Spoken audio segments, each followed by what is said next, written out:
ನಮಸ್ಕಾರ ಸ್ನೇಹಿತರೆ, ಮಸ್ತ್ ಮಗ ಚಾನಲ್ಗೆ ಸ್ವಾಗತ. ನಾನು ಅಮರ್ ಪ್ರಸಾದ್. ಇನ್ನೊಂದು ಮ್ಯಾಪ್ ಎಕ್ಸ್ಪ್ಲೇನರ್ ವಿಡಿಯೋದಲ್ಲಿ ನಾವಿವತ್ತು ಬಾಬ್ ಎಲ್ ಮ್ಯಾಂಡೇಬ್ ಜಲಸಂಧಿ ಇದನ್ನು ಅರ್ಥ ಮಾಡ್ಕೊಳ್ತೀವಿ. ಇದರ ಮಹತ್ವ ಏನು ಅಂತ ಅರ್ಥ ಮಾಡ್ಕೊಳ್ತೀವಿ ಸ್ನೇಹಿತರೆ. ನೋಡಿ, ಇಡೀ ಜಗತ್ತಲ್ಲಿ ಈಗ ಚರ್ಚೆ ಆಗ್ತಿದೆ ಇದ್ರ ಬಗ್ಗೆ. ಇಷ್ಟು ದಿವಸ ಇರಾನ್, ಅಮೆರಿಕ, ಇಸ್ರೇಲ್ ಯುದ್ಧದಲ್ಲಿ ಫೇಸ್ 1ನಲ್ಲಿ ಕದನ ವಿರಾಮಕ್ಕಿಂತ ಮೊದಲಿನ ಫೇಸ್ನಲ್ಲಿ ನಾವು ಹೊರ್ಮುಜ್ ಜಲಸಂಧಿ, ನೀವು ಮ್ಯಾಪ್ನಲ್ಲಿ ನೋಡ್ತಾ ಇದ್ದೀರಿ, ಇಲ್ಲಿ ಇಂಡಿಯಾ ಇದೆ, ಇಲ್ಲಿ ಹೊರ್ಮುಜ್ ಜಲಸಂಧಿ ಇದಲ್ವಾ, ಇದ್ರ ಬಗ್ಗೆ ಚರ್ಚೆ ಆಗ್ತಾಯಿತ್ತು. ಯಾಕಂದರೆ ಇಲ್ಲಿ ಇರಾನ್ ಇದೆ, ಇಲ್ಲಿ ಹೊರ್ಮುಜ್ ಜಲಸಂಧಿ ಇದೆ, ಇಲ್ಲೆಲ್ಲ ಆಯಿಲ್ ಉತ್ಪಾದನೆ ಆಗೋದು. ಇಲ್ಲಿ Saudi Arabia, Iraq, Kuwait, Qatar, UAE ಎಲ್ಲ ಇಲ್ಲೇ ಇರೋದಲ್ವ, ಬಹರೇನು. ಇಲ್ಲಿಂದ ತೈಲ ಉತ್ಪಾದನೆಯಾಗಿ ಇಲ್ಲಿ ಹೊರಗೆ ಬರೋಕ್ಕೆ ಬಿಡ್ತಾ ಇರಲಿಲ್ಲ. ಇಲ್ಲಿ ಇರಾನ್ ತಡಿತಾ ಇತ್ತು. ಜಗತ್ತಿನ ಆಯಿಲ್ ಸಪ್ಲೈಗೆ ಪ್ರಾಬ್ಲಮ್ ಆಗ್ತಿತ್ತು. ಇಂಡಿಯಾಗೂ ಕೂಡ ಆಯಿಲ್ ಬರ್ತಿರಲಿಲ್ಲ. ಚೈನಾ, ಆಮೇಲೆ ನಿಮಗೆ ಜಪಾನ್, ಸೌತ್ ಕೊರಿಯಾ ಎಲ್ಲರಿಗೂ ಕೂಡ, ಈ ಆಸಿಯಾನ್ ಕಂಟ್ರೀಸ್ ಎಲ್ಲರಿಗೂ ಆಯಿಲ್ ಪ್ರಾಬ್ಲಮ್ ಆಗ್ತಿತ್ತು, ಇದರಿಂದ ಬರ್ತಾ ಇಲ್ಲ ಅಂಥೇಳಿ ಇಶ್ಯೂ ಇದಿದಲ್ವ ಸ್ನೇಹಿತರೆ. ಈಗ ಏನಾಗಿದೆ ಅಂದರೆ, ಇನ್ನೊಂದು ರೂಟ್ ಇತ್ತು ಅಲ್ವಾ ಇಲ್ಲಿ. ಹಾಗಂತ ಇಲ್ಲಿ ತೈಲ ಜಾಸ್ತಿ ಇರಲಿಲ್ಲ. ಇಲ್ಲಿಂದ ತೈಲವನ್ನು ಜಗತ್ತಿನ biggest oil producer Saudi Arabia ಹೀಗೆ ಈ ಕಡೆಗೆ ಶೂಟ್ ಮಾಡಿ ಒಂದು ನಂಬರ್ 1 ಅಲ್ವ ಅವರು ಆಯಿಲ್ ಎಕ್ಸ್ಪೋರ್ಟಿಂಗ್ ಕಂಟ್ರೀಸಲ್ಲಿ. ಸೌದಿ ಅರೇಬಿಯಾ 14% ಆಯಿಲ್ ಇವರು ಒಬ್ಬರೇ ಕೊಡ್ತಾರೆ, ಸೌದಿ ಅರೇಬಿಯಾದವರು ಜಗತ್ತಲ್ಲಿ. ಸೊ ಇವರು ಈ ಕಡೆಗೆ ಈಸ್ಟ್ ವೆಸ್ಟ್ ಪೈಪ್ಲೈನ್, ಪೂರ್ವ ಪಶ್ಚಿಮ ಪೈಪ್ಲೈನ್ ಮೂಲಕ ಇಲ್ಲಿಂದ ಇಲ್ಲಿಗೆ ಪೈಪ್ಲೈನ್ ಮೂಲಕ ಆಯಿಲ್ ತಂದು ಇಲ್ಲಿಂದ ಹೊರಗೆ ಹೀಗೆ ಏಷ್ಯಾಗೆ, ಹೀಗೆ ಇಲ್ಲಿಂದ ಮೇಲೆ ಯುರೋಪ್ಗೆ ಇವರು ಆಯಿಲ್ ಕೊಡ್ತಾಯಿದ್ರು ಸೌದಿ ಅರೇಬಿಯಾದವರು. ಇದು ನಿಮಗೆ ಡೀಟೇಲಾಗಿ ಮ್ಯಾಪಲ್ಲಿ ಎಕ್ಸ್ಪ್ಲೇನ್ ಮಾಡ್ತೀವಿ ನಾವು. ಈಗ ಏನಾಗಿದೆ ಅಂತ ಹೇಳಿದ್ರೆ, ಇಲ್ಲಿರೋ ಇರಾನ್ನವರು ಇಲ್ಲೂ ಪ್ರಾಬ್ಲಮ್ ಮಾಡ್ತಿದ್ದಾರೆ, ಇಲ್ಲಿಂದನೂ ಹೋಗಂಗಿಲ್ಲ ಅಂಥೇಳಿ. ಹೇಗೆ ಪ್ರಾಬ್ಲಮ್ ಮಾಡ್ತಿದ್ದಾರೆ ಸ್ನೇಹಿತರೆ? ಅದಕ್ಕೆ ಅವರು ತಮ್ಮಂದರು, ಇರಾನ್ನವರ ಶಿಷ್ಯಂದರು ಹೆಲ್ಪ್ ಮಾಡ್ತಿದ್ದಾರೆ. ಅವರು ಎಲ್ಲಿದ್ದಾರೆ ನೋಡಿ, ಇಲ್ಲೊಂದು ಕಂಟ್ರಿ ಇದೆ, ಯೆಮೆನ್ ಅಂತ ಈ ಕಂಟ್ರಿ.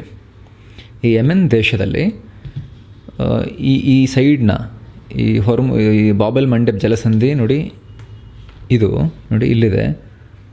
ಈ ಜಲಸಂಧಿಗೆ ಹತ್ತಿರದಲ್ಲಿರೋ ಯೆಮೆನ್ನ ಈ ಭಾಗವನ್ನು ಯೆಮೆನ್ ಸರ್ಕಾರ ಕಂಟ್ರೋಲ್ ಮಾಡಲ್ಲ, ಅವ್ರಿಗೆ ನಿಯಂತ್ರಣ ಇಲ್ಲ. ಇಲ್ಲಿ ನೋಡಿ ಸನಾ ಅಂತ ಕಾಣಿಸ್ತಿದೆ, ಇದು ರಾಜಧಾನಿ, ಇದು ಯೆಮೆನ್ದು. ಆದರೂ ಕೂಡ ಯೆಮೆನ್ ಸರ್ಕಾರದ ಕಂಟ್ರೋಲ್ ಈ ಜಾಗದಲ್ಲಿ ಇಲ್ಲ. ಇಲ್ಲಿ ಹುತಿಗಳಿದ್ದಾರೆ. ಹೌತಿ ಅಂತ ಬರೆಯೋದು ಕೂಡ ಕೇಳಿರ್ಬೋದು ನೀವು, ಅದು ಹುತಿ ಅಂತ ಪ್ರೊನೌನ್ಸ್ ಮಾಡ್ತಾರೆ. ಹುತಿಗಳು ಇಲ್ಲಿದ್ದಾರೆ. ಇವರು ಶಿಯಾಗಳು. ಇವರು ಇರಾನಿಗೆ ನಿಷ್ಠರಾಗಿರೋರು, ಇರಾನ್ನ ಪ್ರಾಕ್ಸಿಸ್ ಅಂತ ಪರಿಗಣಿಸಲ್ಪಡ್ತಾರೆ ಇವರು. ಉಳಿದಿರೋ ಭಾಗವನ್ನು, ಇದಿಷ್ಟು ಭಾಗವನ್ನು ಯೆಮೆನ್ನ ಅಧಿಕೃತ ಸರ್ಕಾರ, ಇಂಟರ್ನ್ಯಾಷನಲಿ ರೆಕಗ್ನೈಸ್ಡ್ ಸರ್ಕಾರ, ಸೌದಿ ಬೆಂಬಲಿತ ಸರ್ಕಾರ. ಸೌದಿ ಸುನ್ನಿ ಕಂಟ್ರಿ ನೋಡಿ ಮೇಲ್ಗಡೆ ಇದೆ ಇಲ್ಲಿ, ಇದು ಸೌದಿ ಅರೇಬಿಯಾ, ಇದೆಲ್ಲ ಸೌದಿ ಅರೇಬಿಯಾ, ವಿಶಾಲ ಸೌದಿ ಅರೇಬಿಯಾ. ಇಲ್ಲಿರೋ ಸುನ್ನಿ ರಾಜಪ್ರಭುತ್ವ, ಅವ್ರು ಸಪೋರ್ಟ್ ಮಾಡಿರೋ ಹಾಗೂ ಅಮೇರಿಕ ಮಿತ್ರರೆಲ್ಲ ಸಪೋರ್ಟ್ ಮಾಡ್ತಿರೋ international government, international recognised government ಇದೆಲ್ಲ ಏರಿಯಾವನ್ನು ಕಂಟ್ರೋಲ್ ಮಾಡುತ್ತೆ. ಆದರೆ ಈ ಕೆಂಪು ಸಮುದ್ರಕ್ಕೆ ಹತ್ತಿರ ಇರೋ ಬಹುಪಾಲು ಜಾಗವನ್ನು, ಆಮೇಲೆ ಈ ಜಲಸಂಧಿಗೆ ಹತ್ತಿರ ಇರೋ ಜಾಗವನ್ನು ಹುತಿಗಳು ಕಂಟ್ರೋಲ್ ಮಾಡ್ತಾರೆ.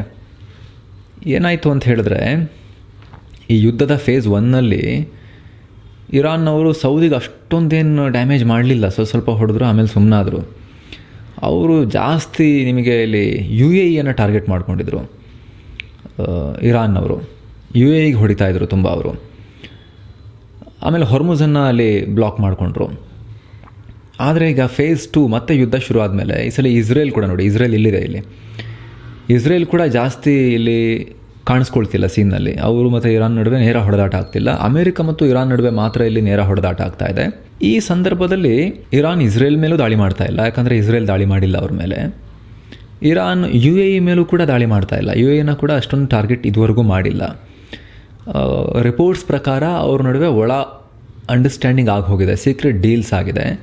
UAEನವರು ಇರಾನ್ಗೆ, ನೀವು ನಮ್ಮ ಮೇಲೆ ಟಾರ್ಗೆಟ್ ಮಾಡಬೇಡಿ, ನಿಮ್ಮದು ಏನು ಫ್ರೀಸ್ ಆಗಿರೋ ದುಡ್ಡೆಲ್ಲ ಇದೆ, ನಾವು ನಿಧಾನಕ್ಕೆ ನಿಮಗೆ ಕೊಡ್ತೀವಿ ಅಂತೇಳಿ ಅಂಡರ್ಸ್ಟ್ಯಾಂಡಿಂಗ್ ಮಾಡ್ಕೊಂಡಿದ್ದಾರೆ ಅನ್ನೋ ರಿಪೋರ್ಟ್ಸ್.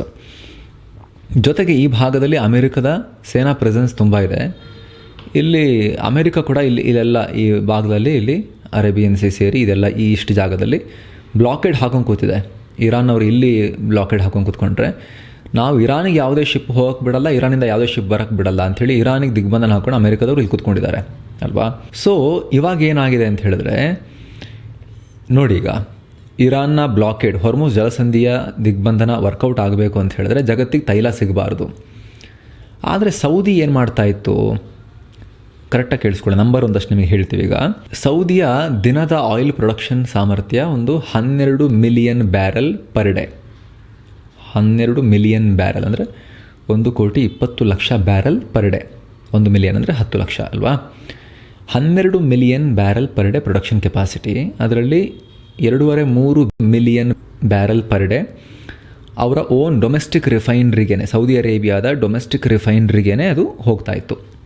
ಅವರ ದೇಶದ್ದು ಸ್ವದೇಶಿ ಅಂದರೆ ದೇಶಿ ರಿಫೈನ್ರಿಗಳಿಗೆ ಅದು ಹೋಗ್ತಿತ್ತು. ಅವರ ಆಂತರಿಕ ಖರ್ಚುಗಳಿಗೆಲ್ಲ ಹೋಗ್ತಾ ಇತ್ತು, ಅಲ್ಲೇ ರಿಫೈನ್ ಆಗ್ತಿತ್ತು ಅಂತ ಅಂದ್ಕೊಳ್ಳಿ. ಉಳಿದಿದ್ದು ಅವರು ಆ್ಯಕ್ಚುಲಿ ಅವರ ಡೈಲಿ ಎಕ್ಸ್ಪೋರ್ಟ್, ಕ್ರೂಡ್ ಎಕ್ಸ್ಪೋರ್ಟ್ ಸಾಮರ್ಥ್ಯ 7-9 million barrels per day. 70-90 lakh barrel per day ಅವರ ಡೈಲಿ ಎಕ್ಸ್ಪೋರ್ಟ್ ಸಾಮರ್ಥ್ಯ ಸೌದಿ ಅರೇಬಿಯಾದು, ಜಗತ್ತಿಗೆ ಕಳಿಸೋಕ್ಕಾಗೋದು. ಸೊ ಏನಾಯಿತು ನೋಡಿಲ್ಲಿ, ಸೌದಿ ಅರೇಬಿಯಾ ಇಲ್ಲಿಂದ, ಈ ಜಾಗದಿಂದ ನೋಡಿಲ್ಲಿ, ಇಲ್ಲಿ ಅಬಖೈಕ್ ಅನ್ನೋ ಒಂದು ಪ್ರದೇಶ ಇದೆ ಇಲ್ಲಿ, ಅಲ್ಲಿಂದ ಅವರು ಲೈನ್ ಎಳೆದಿದ್ದಾರೆ, ಒಂದು ಪೈಪ್ ಲೈನ್ ಎಳೆದಿದ್ದಾರೆ. ಹೀಗೆ ನೋಡಿ, ಇಲ್ಲಿ ಮದೀನಾ ಕೂಡ ಇಲ್ಲೇ ಇರೋದು, ಪವಿತ್ರ ಸ್ಥಳ ಮದೀನಾ ಇಲ್ಲಿದೆ ನೋಡಿ ಸೌದಿ ಅರೇಬಿಯಾದಲ್ಲಿ. ಅವರು ಅಲ್ಲಿ ಅಬಖೈಕಿಂದ ಯಾನ್ಬು ಅಂತ ಕಾಣುತ್ತೆ ನೋಡಿ, ಇಲ್ಲಿ ಯಾನ್ಬು ಕಾಣಿಸ್ತಿದೆಯಾ ನಿಮಗೆ? ಯಾನ್ಬು ಬಂದರಿಗೆ ಪೈಪ್ ಲೈನ್ ಎಳೆದಿದ್ದಾರೆ ಸ್ನೇಹಿತರೆ ಸೌದಿಯವರು. ಇಲ್ಲಿಂದ ಈ ಯಾನ್ಬುಗೆ ಅವರು ಇಲ್ಲಿಗೆ ಪೈಪ್ ಲೈನ್ ಎಳೆದಿದ್ದಾರೆ. ಅದರ ಸಾಮರ್ಥ್ಯ ಎಷ್ಟು ಆ ಪೈಪ್ ಲೈನ್ದು? 7 ಮಿಲಿಯನ್ ಬ್ಯಾರಲ್ ಪರ್ ಡೇ. ಅಂದರೆ ಬಹುತೇಕ ಸೌದಿ ಅರೇಬಿಯಾದ ಡೈಲಿ ಎಕ್ಸ್ಪೋರ್ಟ್ ಸಾಮರ್ಥ್ಯದ 90-100% ಕೆಪಾಸಿಟಿ ಆ ಒಂದು ಪೈಪ್ ಲೈನ್ಗಿದೆ. ಸೊ ಸೌದಿ ಏನು ಮಾಡ್ತಾ ಇತ್ತು, ಇಲ್ಲಿ ಹೊರ್ಮುಜ್ನಲ್ಲಿ ಲಾಕ್ ಮಾಡಿದ್ರೆ ಏನಂತೆ, ನಾವು ಪೈಪ್ ಲೈನ್ ಹಾಕ್ಕೊಂಡಿದ್ದೀವಿ ಇಲ್ಲಿಂದ ಇಲ್ಲಿಗೆ, ಯಾನ್ಬುಗೆ ಪೈಪ್ ಲೈನ್ ಹಾಕ್ಕೊಂಡಿದ್ದೀವಿ ಇಲ್ಲಿಗೆ ನೋಡಿ, ಇಲ್ಲಿಗೆ ಅಲ್ಲಿಗೆ ನಾವು ಪೈಪಲ್ಲಿ ತರ್ತೀವಿ. ಪೈಪಲ್ಲಿ ತಂದು ಯಾನ್ಬು, ಆಮೇಲೆ ಸ್ವಲ್ಪ ಕೆಳಗಡೆ ಇರೋ ರಬೀಗು, ಮತ್ತು ಇನ್ನೂ ಕೆಳಗಡೆ ಇರೋ ಜೆಡ್ಡಾ, ಸೌದಿಯ ಇನ್ನೊಂದು ದೊಡ್ಡ ನಗರ, ಇಲ್ಲಿಗೆಲ್ಲ ಅದನ್ನು ಶಿಫ್ಟ್ ಮಾಡಿಕೊಂಡು ಆಮೇಲೆ ಹಡಗುಗಳಿಗೆ ಲೋಡ್ ಮಾಡಿಕೊಂಡು ಕೆಂಪು ಸಮುದ್ರದ ಮೂಲಕ ಕೆಳಗೆ ಬಂದು, ಹೀಗೆ ಬಂದು, ಇಲ್ಲಿ ಬಂದು, ಇಲ್ಲಿಂದ ಬಂದು ಹೊರಗೆ ಬಂದು ಏಷ್ಯಾಗೆ, ಹಾಗೆ ಕೆಂಪು ಸಮುದ್ರದಲ್ಲಿ ಹೀಗೆ ವಾಪಸ್ ಮೇಲಕ್ಕೆ ಹೋಗಿ ಇನ್ನೊಂದಷ್ಟನ್ನು ಹೀಗೆ ಹೋಗಿ ನೋಡಿಲ್ಲಿ ಮೇಲೆ ಬಂದು ಈಜಿಪ್ಟ್ ಪಕ್ಕದಲ್ಲಿ ಸುಯೆಸ್ ಕಾಲುವೆ ಇದೆಯಲ್ಲ, ಸುಯೆಸ್ ಕಾಲುವೆ ಮೂಲಕ ದಾಟ್ಕೊಂಡು ನೋಡಿಲ್ಲಿ ಸುಯೆಸ್ ಕಾಲುವೆ, ಇದರಲ್ಲಿ ದಾಟ್ಕೊಂಡು ಮೆಡಿಟರೇನಿಯನ್ ಸಮುದ್ರಕ್ಕೆ ಹೋಗಿ ಆಮೇಲೆ ಯುರೋಪ್ಗೆ ಇಲ್ಲಿಂದ ಕಳಿಸ್ಕೊಳ್ತೀವಿ ನಾವು ಆಯಿಲ್ನ. ಇರಾನ್ ಅವ್ರು ಏನು ಮಾಡ್ತೀರಾ ಅನ್ನೋ ಥರದಲ್ಲಿ ಅವರಿದ್ದರು ನೋಡಿ. ಇದರ ಎಷ್ಟು ಮಹತ್ವ ಇದೆ ಅಂತ ಹೇಳಿದ್ರೆ ಸ್ನೇಹಿತರೆ, ಈ ಕೆಂಪು ಸಮುದ್ರದ್ದು ಮತ್ತು ಈ ಸುಯೆಸ್ ಕಾಲುವೆ ಮತ್ತು ಈ ಬಾಬೆಲ್ ಮೆಂಡೆಬ್ ಜಲಸಂಧಿ ನೋಡಿ ಇಲ್ಲಿದೆ. ಇದರ ಮಹತ್ವ ಎಷ್ಟಿದೆ ಅಂತ ಹೇಳಿದ್ರೆ, ಸೌದಿ ಎಕ್ಸ್ಪೋರ್ಟ್ ಮಾಡೋ ಟೋಟಲ್ ಆಯಿಲ್ನಲ್ಲಿ 3/4 ಭಾಗ ಏಷ್ಯನ್ ಕಂಟ್ರೀಸ್ಗೆ ಅವ್ರು ಕಳಿಸ್ತಾರೆ. ಏಷ್ಯನ್ ಕಂಟ್ರೀಸ್ಗೆ ಕಳಿಸ್ತಾರೆ. ಹೀಗೆ ಮುಂಚೆ ಇಲ್ಲಿಂದ ಕಳಿಸ್ತಾ ಇದ್ರು, ಈಗ ಪ್ರಾಬ್ಲಮ್ ಆಗಿರೋದ್ರಿಂದ ಇಲ್ಲಿಂದ ಕಳಿಸ್ತಾ ಇದ್ರು ಅವರು, ಹೀಗೆ ಕಳಿಸ್ತಾ ಇದ್ರು, ಹಿಂಗೆ ಇಲ್ಲಿಗೆಲ್ಲ ಕಳಿಸ್ತಾ ಇದ್ರು. ಇನ್ನೊಂದು ಸ್ವಲ್ಪ ಅವರು ಯುರೋಪ್ಗೂ ಕಳಿಸ್ತಾ ಇದ್ರು, ಈ ಸುಯೆಸ್ ಕಾಲುವೆ ಮೂಲಕ ಯುರೋಪ್ಗೂ ಕಳಿಸ್ತಾ ಇದ್ರು. ಏಷ್ಯನ್ ಕಂಟ್ರೀಸ್ ಅಂತ ಬಂದಾಗ ಸೌದಿಯಿಂದ ಚೈನಾಗೆ ಒಂದು 21% ಆಯಿಲನ್ನು ಸೌದಿ ಕೊಡ್ತಾ ಇತ್ತು. ಅಂದರೆ ಅವರ ಎಕ್ಸ್ಪೋರ್ಟಲ್ಲಿ 21% ಸೌದಿ ಚೈನಾಗೆ ಹೋಗ್ತಾ ಇತ್ತು ಸೌದಿಯಿಂದ. ನೆಕ್ಸ್ಟ್ ಒಂದು 14-15% ಸೌದಿಯ ಟೋಟಲ್ ಎಕ್ಸ್ಪೋರ್ಟ್ನಲ್ಲಿ ಅವರು ಸೌತ್ ಕೊರಿಯಾ ಕೊಡ್ತಾಯಿದ್ರು. ಒಂದು 12-13% ಆಸುಪಾಸಲ್ಲಿ ಅವ್ರು ಟೋಟಲ್ ಎಕ್ಸ್ಪೋರ್ಟ್ಸಲ್ಲಿ ಇಂಡಿಯಾ ಕೊಡ್ತಾಯಿದ್ರು. ಒಂದು 10% ಸೌದಿಯವರು ಜಪಾನಿಗೆ ಕೊಡ್ತಾಯಿದ್ರು. ಅದೆಲ್ಲವೂ ಕೂಡ ಈಗ ಇಲ್ಲಿ ಹೊರ್ಮುಜಲ್ ಪ್ರಾಬ್ಲಮ್ ಆದಮೇಲೆ ಇಲ್ಲಿಂದಲೇ ಹಿಂಗೆ ಬಂದು ಹೋಗ್ತಾಯಿದ್ವು ಅಲ್ವಾ ಈ ಕಂಟ್ರೀಸ್ಗೆ. ಹಾಗೆ ಒಂದು 14% ಸೌದಿಯ ಟೋಟಲ್ ಎಕ್ಸ್ಪೋರ್ಟ್ಸಲ್ಲಿ ಯುರೋಪ್ಗೆ ಹೋಗ್ತಾ ಇತ್ತು. ಅದು ಮೊದಲಿಂದಲೂ ಕೂಡ ಇಲ್ಲಿಂದಲೇ ಹೋಗ್ತಾ ಇತ್ತು, ಯಾಕಂದರೆ ಇದು ಹತ್ತಿರದ ದಾರಿ ಅಲ್ವಾ. ಈಸ್ಟ್ ವೆಸ್ಟ್ ಪೈಪ್ಲೈನ್ ಮೂಲಕ ಇಲ್ಲಿಂದ ಇಲ್ಲಿಗೆ ತರೋದು, ಇಲ್ಲಿಂದ ಯುರೋಪ್ಗೆ ಹೋಗೋದು, ಈ ರೀತಿ ಮಾಡ್ತಾಯಿದ್ರು. ಜೊತೆಗೆ ಇನ್ನೊಂದು ಇಂಟ್ರೆಸ್ಟಿಂಗ್ ವಿಚಾರ ಏನು ಅಂತ ಹೇಳಿದ್ರೆ, ಬೇಡ ಅದು ಆಮೇಲೆ ಹೇಳ್ತೀವಿ ನಿಮಗೆ. ಸೊ ಈಗೇನಾಗಿದೆ ಅಂತ ಹೇಳಿದ್ರೆ, ಇವ್ರು ಹೇಳಿದ್ದಾರೆ, ಈಗ ಇರಾನ್ ಅವ್ರು ಹೇಳಿದ್ದಾರೆ, ನೋಡಿ ನಮ್ಮ ಶಿಷ್ಯಂದಿರೆ ಪ್ರಾಬ್ಲಮ್ ತುಂಬ ಜಾಸ್ತಿ ಆಗ್ತಾಯಿದೆ, ನೀವು ನಮ್ಮ ಪರವಾಗಿ ಫೈಟ್ ಮಾಡಬೇಕೀಗ ಅಂಥೇಳಿ ಆದೇಶ ಕೊಟ್ಟಿದ್ದಾರೆ ಯೆಮೆನ್ನ ಹುತಿಗಳಿಗೆ. ನೀವು ಇದನ್ನು ಬ್ಲಾಕ್ ಮಾಡಿಬಿಡಿ, ಜಗತ್ತಿಗೆ ನಾವು ಸರಿಯಾಗಿ ಪಾಠ ಕಲಿಸೋಣ ಅಂಥೇಳಿ. ಅದರ ಪರಿಣಾಮ ನೋಡಿ ಇಲ್ಲಿ ಯೆಮೆನ್ನ ಇದಿಷ್ಟು ಭಾಗವನ್ನು ಹೀಗೆ ಹೋಗುತ್ತೆ ಇಲ್ಲಿವರೆಗೆ.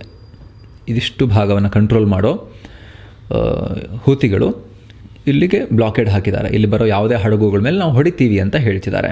ಇಲ್ಲಿ ಅವರಿಗಿರೋ ಮುಖ್ಯವಾಗಿರೋ ಜಾಗಗಳು ಯಾವುದು ಹೊಡೆಯೋಕ್ಕೆ, ಇನ್ನು ಸ್ವಲ್ಪ ಜಿಯೋಗ್ರಫಿನ ಕರೆಕ್ಟಾಗಿ ಅರ್ಥ ಮಾಡ್ಕೊಳ್ಳೋಣ. ನೋಡಿ, ಜಲಸಂಧಿ ಶುರುವಾಗೋ ಜಾಗ ಇದೆಯಲ್ಲ, ಆರಂಭದ ಜಾಗ, ಈ ಆರಂಭದ ಜಾಗವನ್ನೇನು ಹೂತಿಗಳು ಕಂಟ್ರೋಲ್ ಮಾಡಲ್ಲ. ನಿಮಗೆ ಇನ್ನೊಂದು ಕಲರ್ ಕೋಡೆಡ್ ಮ್ಯಾಪ್ನಲ್ಲೂ ಕೂಡ ನಾವು ಒಂದು ಬಾಕ್ಸಲ್ಲಿ ಪಕ್ಕದಲ್ಲಿ ಸಪ್ರೇಟಾಗಿ ತೋರಿಸ್ತೀವಿ. ಇಲ್ಲೆಲ್ಲ ಇಲ್ಲಿಂದ ಮೇಲಕ್ಕೆ ಆ್ಯಕ್ಚುಲಿ ಶುರುವಾಗೋದು. ಹೀಗೆ ಬಂದು ಸ್ವಲ್ಪ ಮೇಲಕ್ಕೆ ಹಿಂಗೆ ಹೋಗುತ್ತೆ. Saudi Houthi controlled territory. ಈ ಬಿಗಿನಿಂಗ್ ಸ್ವಲ್ಪ ಇದೆಯಲ್ಲ, ಇದೆಲ್ಲ ಯೆಮೆನ್ ಅಧಿಕೃತ ಸರ್ಕಾರವೇ ಕಂಟ್ರೋಲ್ ಮಾಡುತ್ತೆ. ಇನ್ನೂ ಝೂಮ್ ಇನ್ ಮಾಡಿದ್ರೆ ನಿಮಗೆ ಇಲ್ಲೊಂದು ಐಲ್ಯಾಂಡ್ ಇದೆ ನೋಡಿ, ಬಾಗಲಲ್ಲಿ ಐಲ್ಯಾಂಡ್ ಇದೆ, ಪೆರಿಮ್ ಐಲ್ಯಾಂಡ್ ಅಥವಾ ಮಯೂಮ್ ಐಲ್ಯಾಂಡ್ ಅಂತ ಕರೀತಾರೆ ಇದನ್ನು. ಈ ಐಲ್ಯಾಂಡ್ ಒಂಥರ ಬಾಗ್ಲಲ್ಲೇ ಕುತ್ಕೊಂಡಿದೆ ಈ ಬಾಬೆಲ್ ಮಂಡೆಬ್ ಜಲಸಂಧಿಯಲ್ಲಿ. ಇಲ್ಲಿ ಹೊರ್ಮುಜಲ್ಲೂ ಕೂಡ ಒಂದು 2-3 ದ್ವೀಪಗಳು ದ್ವಾರಪಾಲಕರ ಥರ ನಿಂತ್ಕೊಂಡಿದ್ದಾವಲ್ಲ, ಇರಾನ್ ಕಂಟ್ರೋಲ್ ಇರೋ ದ್ವೀಪಗಳು ನೆನಪಿರ್ಬೋದು ನಿಮಗೆ. ಗ್ರೇಟರ್ ಟಂಬು, ಲೆಸ್ಸರ್ ಟಂಬು ಇವೆಲ್ಲ ಗೊತ್ತಿರ್ಬೋದು ನಿಮಗೆ. ಆ ಥರ ಅಲ್ಲ ಇದು, ಯಾಕಂದರೆ ಅಲ್ಲಿ ಇರಾನ್ದೇ ಕಂಟ್ರೋಲ್ ಇತ್ತು. ಬಟ್ ಇಲ್ಲಿ ಏನಿದೆ ಅಂತ ಹೇಳಿದ್ರೆ, ಲಕ್ಕಿಲಿ ಜಗತ್ತಿಗೆ ಈ ಜಲಸಂಧಿಯ ನಿಯಂತ್ರಣ ಹೂತಿಗಳ ಕೈಲಿಲ್ಲ. ಇದೆಲ್ಲ ಏರಿಯಾ ಸ್ವಲ್ಪ ಜಲಸಂಧಿಯ ಆರಂಭದ ಏರಿಯಾ ಇದೆಯಲ್ಲ, ಅದೆಲ್ಲ ಯೆಮೆನ್ ಅಧಿಕೃತ ಸರ್ಕಾರದ ಕಂಟ್ರೋಲ್ನಲ್ಲಿದೆ. ಅಮೇರಿಕ ಮತ್ತು ಸೌದಿಯ ನಿಯಂತ್ರಣ ಇರೋ ಸರ್ಕಾರದ ಕಂಟ್ರೋಲ್ನಲ್ಲಿ ಇದೆಲ್ಲ ಇದೆ. ಆದರೆ ಹೂತಿಗಳು ಏನು ಮಾಡ್ತಾರೆ ಗೊತ್ತಾ, ನೋಡಿ ಇಲ್ಲಿ ಇಡೀ ಸ್ಟ್ರೆಚ್ನಲ್ಲಿ ಇಲ್ಲಿಂದ ಇಲ್ಲಿ ತನಕ ಇದೊಂದು ಕರಾವಳಿ ತೀರ ಅಂತ ಅಂದ್ಕೊಂಡ್ರೆ, ನಾವು ರೆಡ್ ಸೀನಲ್ಲಿರೋ ಯೆಮೆನ್ನ ಕರಾವಳಿ ತೀರ ಅಂತ ಅಂದ್ಕೊಂಡ್ರೆ, ಇದರಲ್ಲೊಂದು ಮೇಲಿನ ಅರ್ಧ ಇದೆಯಲ್ಲ ಅದು ಹೂತಿಗಳ ನಿಯಂತ್ರಣದಲ್ಲಿದೆ. ಕೆಳಗಿನ ಅರ್ಧ ಮತ್ತು ಹಿಂಗೆ ಬಂದು ಉಳಿದಿದ್ದೆಲ್ಲ ಯೆಮೆನ್ನು ಅಧಿಕೃತ ಸರ್ಕಾರದ ಕಂಟ್ರೋಲ್ನಲ್ಲಿದೆ. ಆದರೆ ಪ್ರಾಬ್ಲಮ್ ಏನು ಅಂದರೆ, ಹೂತಿಗಳು ಏನು ಮಾಡ್ತಾರೆ ಅಂದರೆ, ಇಲ್ಲಿರೋ ಜಾಗದಲ್ಲಿ ಅವ್ರ ಕಂಟ್ರೋಲಿರೋ ಜಾಗದಿಂದ ಇರಾನ್ ಕೊಟ್ಟಿರೋ ಲಾಂಗ್ ರೇಂಜ್ ಮಿಸೈಲ್ಗಳು, ಬ್ಯಾಲಿಸ್ಟಿಕ್ ಮಿಸೈಲ್ಗಳು, ಅವ್ರ ಹತ್ರ ಎಲ್ಲ ಥರದ ಶಸ್ತ್ರಾಸ್ತ್ರ ಇದೆ. ಮಿಸೈಲ್ ಅಂತ ಬಂದಾಗ ಇರಾನ್ ಕೊಟ್ಟಿದೆ ಅವರಿಗೆ. ಅದರಿಂದ ಅವ್ರು ಫೈರ್ ಮಾಡ್ತಾರೆ. ಇಲ್ಲಿ ಬರೋ ಹಡಗುಗಳ ಮೇಲೆಲ್ಲ ಫೈರ್ ಮಾಡ್ತಾರೆ. ರೆಡಾರು, ಟ್ರ್ಯಾಕಿಂಗಿಗೆ ಬೇಕಾಗಿರೋ ಡಿವೈಸಸ್ ಎಲ್ಲ, ಡ್ರೋನ್ಗಳು ಎಲ್ಲ ಅವ್ರ ಹತ್ರ ಇದೆ. ಅವ್ರಿಗೆ ಓಡಾಡೋ ಹಡಗುಗಳ ಮೇಲೆ ದಾಳಿ ಮಾಡ್ತಾರೆ. ಮತ್ತು ಎಲ್ಲ ಹಡಗುಗಳನ್ನು ಹೊಡಿಬೇಕು ಅಂತೇನಿಲ್ಲ, ಅವರು ಬೆದರಿಕೆ ಹೊಡೆದ್ರು ಸಾಕು, ಅಥವಾ ಒಂದು ಹಡಗಿಗೆ ಹೊಡೆದ್ರು ಸಾಕು. ಆಮೇಲೆ ಯಾರಲ್ಲಿ ಬರೋಕ್ಕೆ ಧೈರ್ಯ ತೋರಲ್ಲ, ಇನ್ಶೂರೆನ್ಸ್ ಕಾಸ್ಟ್ ಎಲ್ಲ ಜಾಸ್ತಿ ಆಗುತ್ತೆ, ಮತ್ತು ರಿಸ್ಕ್ ಯಾರು ಕೂಡ ತೊಗೊಳಕ್ಕೆ ಹೋಗಲ್ಲ, ಸೇಫ್ ಇಲ್ಲ ಅಂತ ಗೊತ್ತಾದರೆ ಬರೋದಿಲ್ಲ ಇಲ್ಲಿ. ಹಾಗಾಗಿ ಪ್ರಾಬ್ಲಮ್ ಇದೀಗ, ಜಗತ್ತಿಗೆ ಆತಂಕಗೊಂಡಿರೋದು ಇದೇ ಕಾರಣಕ್ಕೋಸ್ಕರ. ಇನ್ನೊಂದು ಮುಖ್ಯವಾಗಿರೋ ವಿಚಾರ ಏನು ಅಂತ ಹೇಳಿದ್ರೆ, ರಷ್ಯನ್ ಆಯಿಲ್ ಇದೆಯಲ್ಲ, ಅದಿಲ್ಲಿಂದ ಬರುತ್ತಾ, ನಮಗೆ ಇಂಪಾರ್ಟೆಂಟ್ ಅಲ್ವಾ? ಎಸ್, ರಷ್ಯನ್ ಆಯಿಲ್ ಕೂಡ ಸ್ನೇಹಿತರೆ, ಮುಂಚೆ ಎಲ್ಲ ಏನಾಗ್ತಿತ್ತು, ಈ ರಷ್ಯಾ ಯುಕ್ರೇನ್ ಯುದ್ಧಕ್ಕಿಂತ ಮುಂಚೆ ರಷ್ಯನ್ ಆಯಿಲ್ ಎಲ್ಲ ಯುರೋಪ್ನವರು ಗಬ ಅಂತ ಕುಡಿತಿದ್ರು ಯುರೋಪ್ನವರು.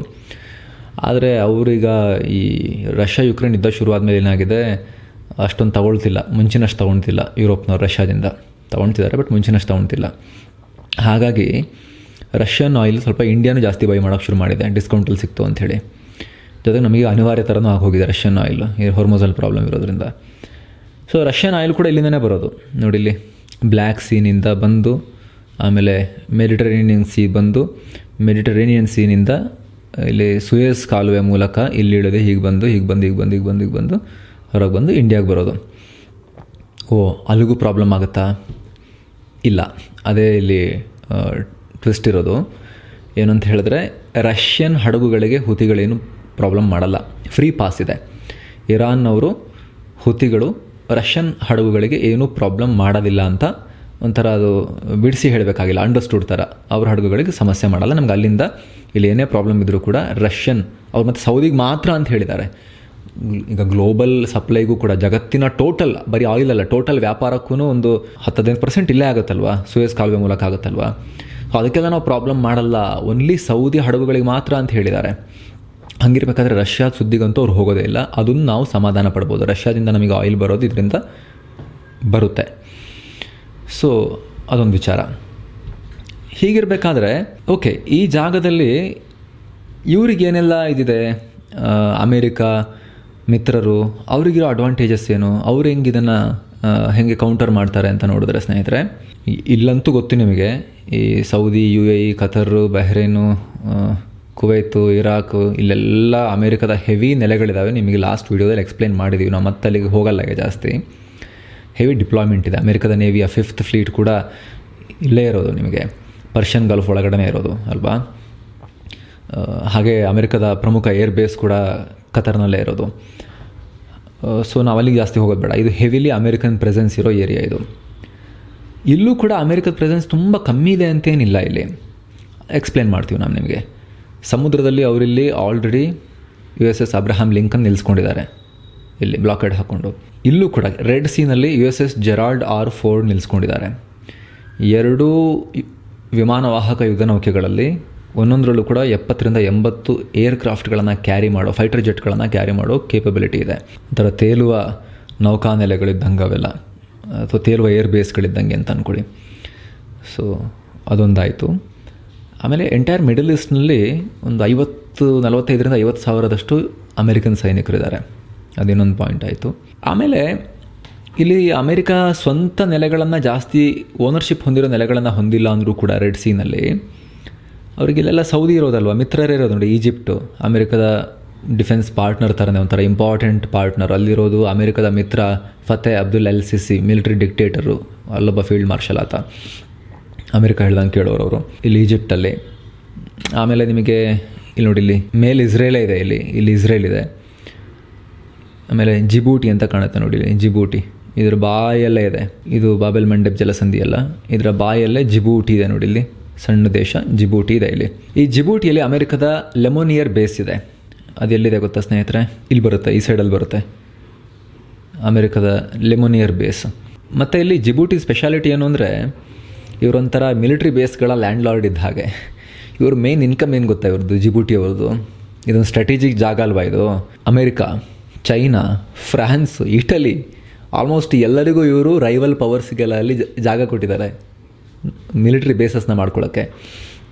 ಉದ್ದಕ್ಕೆ ಅಕ್ಕಪಕ್ಕದಲ್ಲೇ ಇದ್ದಾವೆ ಎಲ್ಲ, ಅಂದರೆ ಪಕ್ಕದ ಗೋಡೆ ಅಂತಲ್ಲ, ಬಟ್ ಜಿಯೋಗ್ರಫಿಕಲಿ ಚಿಕ್ಕ ದೇಶ ಆಗಿರೋದ್ರಿಂದ ಇಡೀ ಆ ಕೋಸ್ಟ್ ಲೈನ್ಸ್ ಉದ್ದಕ್ಕೂ ಕೂಡ ಜಿಬೂಟಿಯವರು ಎಲ್ರಿಗೂ ಕೂಡ ನೀವು ಮಾಡ್ತೀರಾ ತಗೊಳ್ಳಿ ಅಂಥೇಳಿ ಬೇಸಸ್ ಮಾಡೋಕ್ಕೆ ಜಾಗ ಕೊಟ್ಟಿದ್ದಾರೆ.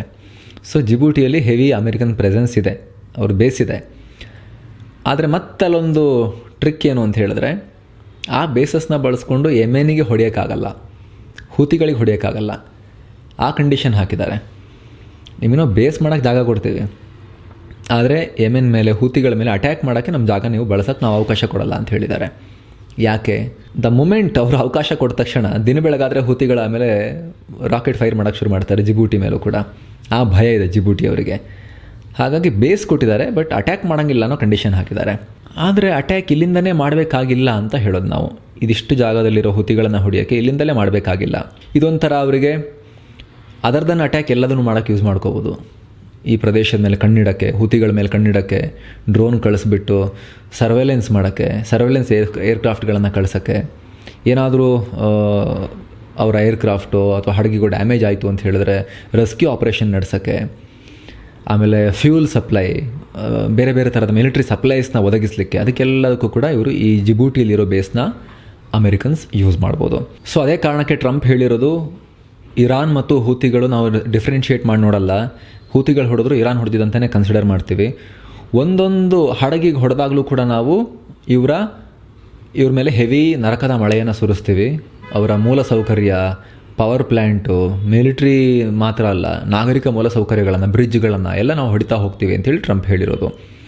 ಆಲ್ರೆಡಿ ಈಗ ಹೊಡೆದಾಟ ಶುರು ಆಗಿದೆ. ಇಲ್ಲಿ ಸೌದಿಯವರು ಇಲ್ಲಿ ಹುತಿಗಳಿಗೆ ಹೊಡಿತಿದ್ದಾರೆ, ಹುತಿಯವರು ಈ ಕಡೆ ಸೌದಿಗೆ ಹೊಡಿತಿದ್ದಾರೆ, ಸೌದಿಯ ಪೋರ್ಟ್ಗಳನ್ನು ಟಾರ್ಗೆಟ್ ಮಾಡ್ತಿದ್ದಾರೆ, ಯಾನ್ಬು ಕಡೆಗೆ. ಇಲ್ಲಿಗೆಲ್ಲ ಅವರೀಗ ಆಲ್ರೆಡಿ ಸ್ಟ್ರೈಕ್ಗಳನ್ನು ಎಕ್ಸ್ಚೇಂಜ್ ಮಾಡ್ಕೊಳ್ಳೋಕೆ ಶುರು ಮಾಡಿದ್ದಾರೆ. ಸದ್ಯಕ್ಕೆ ಸೌದಿಗೆ ಅಂಥ ದೊಡ್ಡ ಡ್ಯಾಮೇಜ್ ಏನೂ ಆಗಿಲ್ಲ, ಎಲ್ಲದನ್ನು ಅವ್ರು ಬ್ಲಾಕ್ ಮಾಡಿದ್ದೀವಿ ಅಂತ ಹೇಳ್ತಿದ್ದಾರೆ, ಬ್ಲಾಕ್ ಮಾಡ್ತಾ ಇದ್ದಾರೆ. ಸೊ ಇದು ಸಿಚುವೇಶನ್ ಸ್ನೇಹಿತರೆ ಸದ್ಯಕ್ಕೆ ಈ ಥರ ಇದೆ. ಈಗ ಬಹುತೇಕ ನಿಮಗೆ ಇದನ್ನು ಪರಿಚಯ ಮಾಡಿಕೊಡೋ ಪ್ರಯತ್ನ ನಾವು ಮಾಡಿದ್ದೀವಿ. ನೋಡಿ, ಇಲ್ಲಿರೋ ಯೆಮೆನ್ನ ಈ ತುದಿಯಲ್ಲಿರೋ ಹುತಿಗಳೊಂದಿಗೆ ಇಲ್ಲಿರೋ ಪಾಕಿಸ್ತಾನ ಕೂಡ ಈಗ ಹೊಡೆದಾಡಬೇಕಾಗಿರೋ ಪರಿಸ್ಥಿತಿ ಬರ್ತಾ ಇದೆ. ಯಾಕಂದರೆ ಪಾಕಿಸ್ತಾನ ಸೌದಿ ನಡುವೆ ಇರೋ ಡಿಫೆನ್ಸ್ ಅಗ್ರಿಮೆಂಟಿಂದಾಗಿ ಹುತಿಗಳಿಗೆ ಬೆದರಿಕೆ ಹೊಡ್ತಿದ್ದಾರೆ ಪಾಕಿಸ್ತಾನದವರು ಡೈಲಿ. ನೋಡಿ, ಸೌದಿ ಸುದ್ದಿಗೆ ಹೋಗಬೇಡಿ, ನಾವು ಬರಬೇಕಾಗತ್ತೆ, ನಾವು ಬಂದು ನಿಮಗೆ ಹೊಡಿಬೇಕಾಗತ್ತೆ ಅಂಥೇಳಿ. ಜೊತೆಗೆ ಪಾಕಿಸ್ತಾನಕ್ಕೆ ಬೇಕಾಗಿರೋ ಆಯಿಲ್ ಕೂಡ ಹೆಚ್ಚಿನ ಇಲ್ಲೆಲ್ಲ ಬ್ಲಾಕ್ ಆಗಿರೋದ್ರಿಂದ ಇಲ್ಲಿಂದನೇ ಬರ್ತಿರೋದಲ್ವ. ಸೊ ಅವ್ರಿಗೂ ಕೂಡ ಅದು ಡೊಮೆಸ್ಟಿಕಲಿನೂ ಇಂಪಾರ್ಟೆಂಟೇ. ಇದ್ರ ಬಗ್ಗೆ ಪಾಕಿಸ್ತಾನಕ್ಕೆ ಹೇಗೆ ಒಂಥರ ಯುದ್ಧ ಕೇಳ್ಕೊಂಡು ಹೋಗ್ತಾ ಇದೆ ಅಂತ ಹೇಳಿ ನಾವು ನಿಮಗೆ ನೋಡಿ ಈ ವಿಶೇಷ ವಿಡಿಯೋದಲ್ಲಿ ಎಕ್ಸ್ಪ್ಲೈನ್ ಮಾಡಿದ್ವಿ. ಸದ್ಯಕ್ಕೆ ಈ ಸಿಚುವೇಶನ್ ಇದೆ ಸ್ನೇಹಿತರೆ. ಮುಂದೆ ಏನೇ ಫರ್ದರ್ ಡೆವಲಪ್ಮೆಂಟ್ ಆದರೂ ಕೂಡ ನಾವು ನಿಮಗೆ ಇನ್ನಷ್ಟು ಮಾಹಿತಿಯನ್ನು ತಲುಪಿಸ್ತಾ ಹೋಗುವಂಥ ಪ್ರಯತ್ನವನ್ನು ಮಾಡ್ತೀವಿ. ಈ ವರದಿ ನಿಮಗೆ ಇಷ್ಟ ಆಗಿದರೆ, ಒಂದಷ್ಟು ನಿಮಗೆ ಕ್ಲಿಯರ್ ಪಿಕ್ಚರ್ ಸಿಕ್ಕಿದೆ ಈ ಪ್ರದೇಶದ ಬಗ್ಗೆ ಅಂತ ಅನಿಸಿದ್ರೆ, ನೀವು ಮಿಸ್ ಇಲ್ಲದೆ ನಮ್ಮ ಚಾನಲ್ಗೆ ಸಬ್ಸ್ಕ್ರೈಬ್ ಮಾಡಿ. ಹಾಗೆ ಸ್ನೇಹಿತರೆ, ಮುಖ್ಯವಾಗಿ ವಿಡಿಯೋ ಕೆಳಗಿರೋ ಜಾಯಿನ್ ಬಟನ್ ಮೂಲಕ ನೀವು ನಮ್ಮ ಚಾನಲ್ಗೆ ಮೆಂಬರ್ಸ್ ಆಗಿ ಜಾಯಿನ್ ಆಗ್ಬೋದು.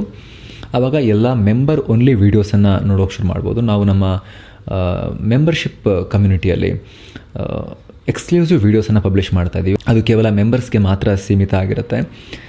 ನೀವು ಒಂದ್ಸಲಿ ವೀಡಿಯೋ ಕೆಳಗಿರೋ ಜಾಯಿನ್ ಬಟನ್ ಮೇಲೆ ಕ್ಲಿಕ್ ಮಾಡಿ ಮೆಂಬರ್ ಓನ್ಲಿ ವೀಡಿಯೋಸನ್ನು ಸ್ಕ್ರೋಲ್ ಮಾಡಿ ನೋಡಿರ್ಬೋದು, ಆಲ್ರೆಡಿ ಪಬ್ಲಿಷ್ ಆಗಿರೋವುಗಳನ್ನ.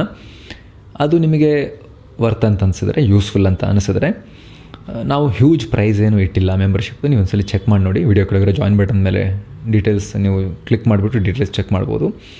ವರ್ತ್ ಅಂತ ಅನಿಸಿದ್ರೆ, ಯೂಸ್ಫುಲ್ ಅಂತ ಅನಿಸಿದ್ರೆ ನೀವು ಜಾಯಿನ್ ಆಗೋದನ್ನು ಕನ್ಸಿಡರ್ ಮಾಡ್ಬೋದು ಸ್ನೇಹಿತರೆ. ಆಸಕ್ತಿ ದಯವಿಟ್ಟು ಚೆಕ್ ಮಾಡಿ. ಕೇವಲ ಮೆಂಬರ್ ಓನ್ಲಿ ಬೆನಿಫಿಟ್ಸ್ ಮಾತ್ರ ಅಲ್ಲ, ನಿಮ್ಮ ಒಂದೊಂದು ಮೆಂಬರ್ಶಿಪ್ ಕೂಡ ನಮ್ಮ ಚಾನಲ್ಗೆ ನೀವು ಕೂಡ ಅತಿ ದೊಡ್ಡ ಬೆಂಬಲ. Thank you so much. ಮತ್ತೆ ಭೇಟಿ ಆಗ್ತಿರೋಣ ಸ್ನೇಹಿತರೆ. ನಮಸ್ಕಾರ.